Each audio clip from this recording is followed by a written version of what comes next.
Naam, hii ni Fanane Online TV na leo bana tupo katika Kanda Sports na leo tutamzungumzia mchezaji maarufu duniani ambaye anaitwa Willian Rooney. Yule mwamba ambaye aliitumikia Everton kwa miaka mingi sana na akaja akapata jina la dhahabu katika timu ya Manchester United.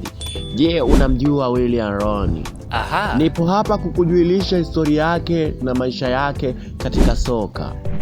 Ana historia ndefu kama filamu ndani ya soka yenye sura nyingi, utukufu, jasho na mwisho wa heshima. Hebu tuipitie hatua kwa hatua kama ratiba ya mashujaa wengine katika upande wa soka.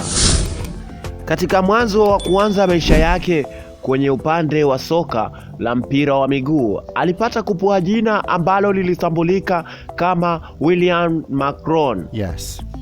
Alizaliwa Oktoba 24 mwaka 1985 huko jijini England, na hapo ndipo alipoanza kazi yake ya soka.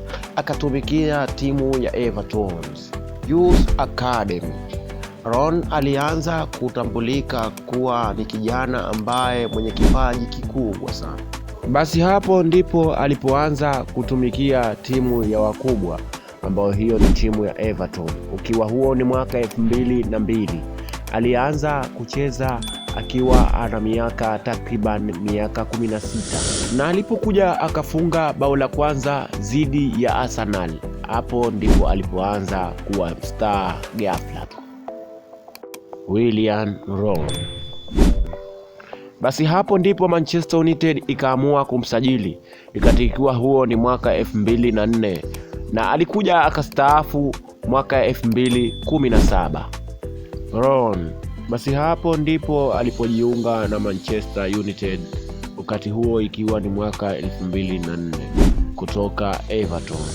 Hapo ndipo alipoandika hadithi ya dhahabu. Alishinda mataji matano ya Premier League, UEFA Champions League. Hiyo ilikuwa ni mwaka 2008. Basi hapo ndipo alipoanza kujikushanyia mataji hayo kama UEFA Cup, FA Cup na AFL Cup na FIFA World Cup. Alifunga mabao 255 akiwa mfungaji bora wa muda wote wa Manchester United. Na basi usisahau kusubscribe na kucomment ili kupata taarifa zetu kila endapo zinapotoka. Sisi ni wale ambao wakukuletea mazuri ya kukufaidisha na kukuburudisha.